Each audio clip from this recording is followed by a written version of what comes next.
Hello everyone, आज हम इस वीडियो में वैसे स्टूडेंट्स जो ऑलरेडी जाम में एंट्रेंस एग्जाम दे चुके हैं या फिर देने वाले हैं, इस वीडियो में मिनिमम कट ऑफ मार्क्स के बारे में बात किया जाएगा कि मिनिमम कितने मार्क्स पे स्टूडेंट्स का जामिया में सिलेक्शन हो सकता है।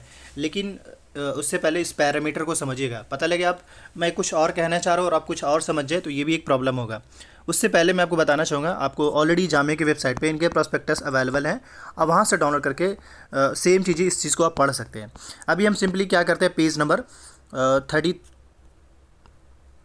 नंबर आपको 28 से 29 के बीच में जाना है। यहाँ पे इन्होंने जनरल गाइडलाइंस बताया है जो कि बहुत इंपॉर्टेंट है उन सारे स्टूडेंट्स के लिए जो जामिया में इस बार एंट्रेंस एग्जाम दे रहे हैं। आपको ये भी मैं बताना चाहूँगा कि जामिया में इस बार दो तरीके से एडमिशन हो रहा है। अगर आपको जामिया में एडमिशन लेना है तो दो ऑप्शन इस बार हैं। एक तो डायरेक्ट जामिया का एंट्रेंस एग्जाम दीजिए और दूसरा CUET का एंट्रेंस टेस्ट दीजिए। इन दोनों के थ्रू इस बार जामिया में एडमिशन हो रहा है। लेकिन सभी कोर्स में जो CUET के थ्रू हो रहा है उसमें सिर्फ 10 कोर्स हैं और जो जामिया के थ्रू हो रहा है उसमें लगभग 126 के कोर्स के आसपास है। तो चीज़ें समझिए, मतलब एक CUET के थ्रू, दूसरा जामिया एंट्रेंस के थ्रू, तीसरा JEE मेन और नीट, इन सब के थ्रू जामिया में एडमिशन होता है। लेकिन सारे कोर्स में नहीं, कुछ कुछ कोर्स में होते हैं। चलिए सबसे पहले थोड़ा हम बताना चाहेंगे क्या क्या है। यहाँ पे नंबर 1 अगर आप पढ़ेंगे, करें admission of eligible candidate to all programme offered by various faculty and centre of Jamia Islamia shall down be through merit determine the basis of entrance test conducted by JMI except BTech BArch BDS and course mention in annexure 4। यानी यहाँ पे चार course की बात कर रहा है छोड़कर, जिसमें कि BTech BArch BDS और एक एनेक्सर 6 में बताया कि कौन कौन से कोर्स है जो इन सब में जामिया एंट्रेंस नहीं लेंगे बल्कि कोई और एंट्रेंस लेगा। लेकिन जामिया जो बाकी, जैसे अब बड़ा सिंपल, जो BTech में जो JEE मेन के थ्रू एग्ज़ाम्स होते हैं, और वही अगर BDS की बात करें तो नीट का मार्क्स देखा जाता है, और वही बाकी जो एनेक्सर 6 की बात कर रहा है जिसमें जो CUET इस बार होने वाला है उसके मार्क्स के बेस पे आपको जामिया एडमिशन मिलेगा। तो ये चीज़ें समझिए आप, बड़ा सिंपल। अच्छा, इसमें होगा कैसे, जैसे जो कोर्स में जामिया अपना एंट्रेंस एग्जाम लिया है उसमें ये होगा कि जामिया मेरिट चेक करेगा आपका। जैसे आपका जो भी मार्क्स आया उसमें देखा जाए कि सबसे ज़्यादा मार्क्स किसका आ रहा है, तो उसको सबसे पहले प्रीफर करेगा, उसको सबसे पहले एडमिशन मिलेगा। लेकिन आपको ये भी पता है कि हर कोर्स में सीट फिक्स है, तो फिर यही होगा कि जिसका सबसे ज़्यादा मार्क्स आएगा उसको सबसे पहले एडमिशन मिलेगा, राइट।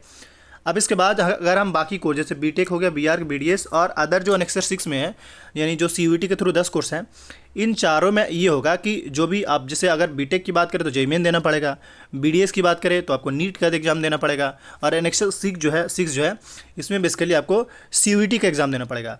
अब CUET से जो भी मार्क्स आपके आएँ या JEE मेन के थ्रू जो भी मार्क्स आएँ या BDS में नीट के थ्रू जो भी मार्क्स आएँ, उसी के मार्क्स के बेस पे टॉप मोस्ट जिसका मार्क्स रहेगा उसको जामिया में एडमिशन मिलेगा, और वो उस कोर्स में मिलेगा, सारे कोर्स में नहीं मिलेगा। जैसे अब JEE मेन वालों को किस में मिलेगा, BTech में मिलेगा। अगर नीट का एग्जाम जिसने दी उसको BDS में मिलेगा। ये चीज़ें समझ में आ रहा होगा मेरे ख्याल से। अब चलते हैं पॉइंट नंबर 2 पे। Admission to BDS programme salary, ये मैंने पहले ही बता दिया कि नीट के थ्रू होगा।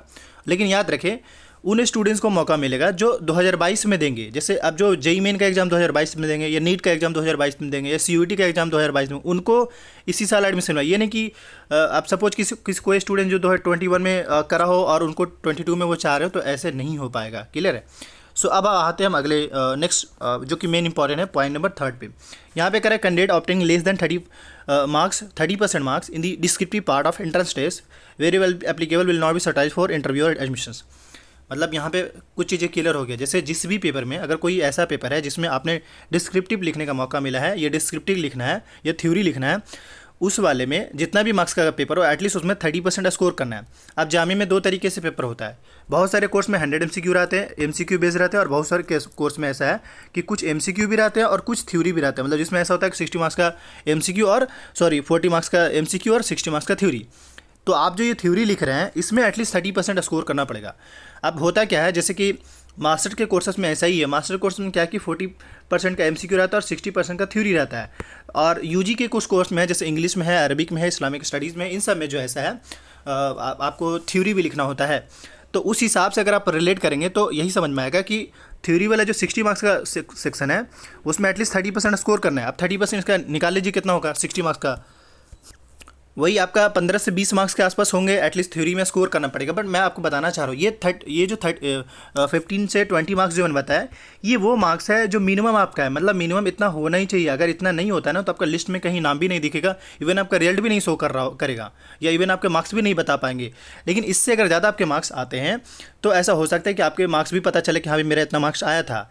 लेकिन याद रखें ये वो मार्क्स है, इस मार्क्स अगर बाई द वे मान ली कट ऑफ नीचे जाता है तो मिनिमम इतना जा सकता है, इससे नीचे नहीं जा पाएगा। ये भी एक मसला है, मैं आपको बताऊंगा कि क्या है जामिया में। तो अभी के हिसाब से आपको ये समझना होगा कि मिनिमम 30% मिनिमम है, मैक्सिमम जितना स्कोर करिए उतना ही ज़्यादा बेटर होंगे। इसका मतलब ये है कि अब जैसे बहुत सारे ऐसे कोर्स है जिसमें जामिया का कट ऑफ जो है 60 प्लस जाता है, तो इसका ये मतलब नहीं है कि आप मुश्किल से 15-20 नंबर लेकर आ जाओ और आपका एडमिशन हो, नहीं, आपको 60 के हिसाब से स्कोर करना पड़ेगा।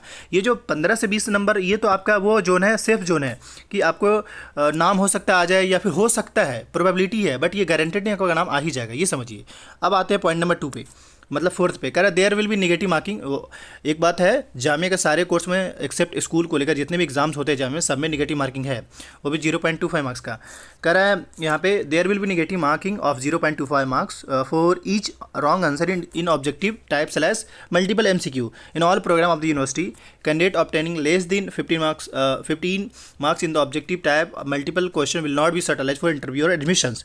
मतलब जिनका 15% से मार्क्स कम आएगा अगर MCQ है, जैसे अगर मान लिया आपका 100 मार्क्स का MCQ है, अब उसमें भी अगर आप 15 मार्क्स से कम ला रहे हैं तो यह भूल जाइए कि आपका लिस्ट में नाम भी आने वाला होगा। या फिर लिस्ट में नाम का मतलब ये नहीं कि आपका एडमिशन मिल जाएगा, नहीं, लिस्ट में नाम का मतलब ये कि आपको कहीं भी इस तरीके से मेंशन नहीं करेगा, आपको पता भी नहीं, आपका रिजल्ट भी नहीं शो करेगा क्योंकि आपने 15 मार्क्स से कम आया है। इस वजह से बहुत सारे ऐसा होता है कि कोई कहते हैं सर हमारा रिजल्ट ही नहीं शो करा, सारे का रिजल्ट आ गया, सारे का स्कोर दिख रहा है और हमारा नहीं दिख रहा है। तो उसकी बड़ी वजह एक ये भी होता है कि आपका जो मार्क्स आया है वो 15 मार्क्स से कम आया। अब आपको एक प्रैक्टिकल समझाते हैं। जैसे अब कुछ कोर्स ऐसे जिसमें 100 मार्क्स का पेपर हो, जैसे मान लीजिए BA पॉलिटिकल हो गया, ज्योग्राफी हो गया, BLLU में तो 150 मार्क्स का होता है। तो उसी हिसाब से आपको 15% देखना होगा, 15% मिनिमम। मैक्सिमम तो ये है कि आप कट ऑफ के हिसाब से स्कोर करिए। जैसे अगर मान लीजिए कि BA पॉलिटिकल में कट ऑफ जो है वो 55 जाता है, तो आपको एटलीस्ट जो है 55 के आसपास या 50 प्लस स्कोर करना पड़ेगा, तभी एडमिशन मिलेगा। ये नहीं कि आप 15% से कम मार्क्स लेकर आ जाइए, 15 मतलब ये कि 20 या 25 नंबर लेकर आ जाओ और आपका हो जाएगा, नहीं होगा। क्योंकि अब कहेंगे क्यों नहीं होगा, क्योंकि ऑलरेडी जो बच्चे वहाँ पे एंट्रेंस एग्जाम दे रहे होते हैं उनका ऑब्वियसली 20 से 25 मार्क्स एबव होगा, और ऑलरेडी पहले जामिया कह रहा है कि हम मेरिट बेस पे लेंगे। किस मेरिट बेस पे? जो आपने एंट्रेंस में स्कोर करा है उसके मेरिट बेस पे हम आपको एडमिशन्स मिलेंगे। तो इसलिए ये चीज़ को समझिए, 15% 30% का क्या खेल है, यही खेल है कि इससे नीचे अगर आप गए तो आपको किसी भी लिस्ट में नाम नहीं आ पाएगा। अगर इससे ज़्यादा रहते हैं तो हो सकता है आपको मौका मिल जाए। कट ऑफ कितना भी जाएगा तो 15 से नीचे नहीं जाएगा, 15 मार्क्स से नीचे, 15% से नीचे नहीं जाएगा। जब भी रहेगा इससे ऊपर ही रहेगा, इससे नीचे जाएगा तो भी जामिया एडमिशन नहीं लेंगे। नेक्स्ट पे आते हैं यहाँ पे पॉइंट पे, एब्सेंस ऑफ। अगर कोई स्टूडेंट्स एब्सेंट हो जाते हैं उनको फिर दोबारा मौका नहीं मिलेगा। हाँ, उसको नेक्स्ट ईयर मौका मिल सकता है, नेक्स्ट ईयर वो फॉर्म फिल कर सके, फिर से वो फॉर्म फिर एग्जाम दे सकते हैं। इस तरह अगेन 6 पॉइंट, कोई रीचेक का सीन नहीं है, रीवैल्यूएशन आंसर स्क्रिप्ट इन्होंने नहीं रखा है जामिया ने। अब भले ही बहुत सारे स्टूडेंट्स रिक्वेस्ट करते हैं कि मान लो इसका आंसर की गलत है तो हम क्लेम कर दें, इसलिए मैंने बोला था कि आंसर की में मैंने कई बार नोटिस किया कि बाय द वे क्लेम करते आपका 500 खर्च भी हो जाएगा, लेकिन कोई रिस्पॉन्ड नहीं आता, मैंने यही नोटिस किया। बाकी अगर आपको लगता है तो करिए। इसके अलावा no candidate shall be entitled to claim admission as matter right, मतलब कोई अपना वो राइट नहीं बता सकता, हाँ हमारा एक फंडामेंटल राइट एडमिशन, ऐसा कोई नहीं है, ये जामिया पे डिपेंड करेगा। इसके अलावा ये कह रहे हैं कि आपको जो है जो सीट्स बताया गया है उसी हिसाब से थोड़ा बहुत कम बेसी भी हो सकते हैं, और बाकी मैं फिर से कहूँ इस PDF को आप खुद भी पढ़ लीजिएगा। नेक्स्ट बात करें तो जो भी जैसे मान लिया आपका सिलेक्शन हो गया तो आपका डॉक्यूमेंट्स वेरिफिकेशन होगा, लेकिन डॉक्यूमेंट्स जो फाइनली वेरिफिकेशन होता है वो डीन ऑफिस में होता है और वो बाद में होता है, टाइम लगता है। लेकिन ये कि एक बार जब वेरीफाई हो जाए तब आपका एडमिशन कन्फर्म होता है। मतलब एक बार तो एडमिशन तो मिल गया, तुरंत डॉक्यूमेंट्स सबमिट कर दिए, लेकिन वो फाइनली डॉक्यूमेंट्स एक बार डीन ऑफिस में जाकर कन्फर्म होता है। इसके अलावा ये भी कह रहे हैं कि candidate are strongly advise to regular check the university website. Obviously अब जैसा अभी हुआ था कि इनके बराबर जो है एंट्रेंस टेस्ट का शेड्यूल चेंज हो रहा है, तो इसलिए कहते हैं कि बराबर जो उनके वेबसाइट को जरूर विजिट करते रहा करें। इसके अलावा there is no provision for nomination, Jamia में कोई ऐसा प्रोविजन नहीं है कि हाँ कोई टीचर आपको एडमिशन दिला दे और कह दे कि हम आपको एडमिशन दिला, ऐसा कोई नहीं है। यहाँ पे साफ मेंशन है। अब बाकी इलीगली मतलब ऑफिशियली तो इन्होंने मना किया हुआ है कि ऐसा कुछ होने का नहीं है। वही अगर बात करें यहाँ पे there is no guarantee of hostels, यहाँ पे कोई गारंटी नहीं है हॉस्टल का, हॉस्टल नहीं भी मिल सकते हैं। उसकी सबसे बड़ी वजह है कि यहाँ पे इनका स्पेस कम है, जगह कम है, इसलिए बहुत कम स्टूडेंट को हॉस्टल मिल पाता है। बाकी यहाँ पे डिटेल कुछ और भी है जो आप थोड़ा पढ़ लीजिएगा। वहाँ ये अगर हम BE की बात करिए तो यहाँ पे ये भी कह रहे, देखिए after passing BE examination students will not be consider for admission in the programme. मतलब जो BE कर रखा है उन स्टूडेंट्स को MSc इलेक्ट्रॉनिक्स में, मास कम्युनिकेशन में, MBA में, MTech में, M-Plan में, इन सब में उनको नहीं मिल सकता है एडमिशन्स। बाकी और भी चीज़ें हैं जो थोड़ा बहुत आप पढ़ लीजिएगा। आने वाले जो भी अपडेट आता है उसको लेकर अपडेटेड रहने के लिए चैनल को सब्सक्राइब कर लिए। Thank you.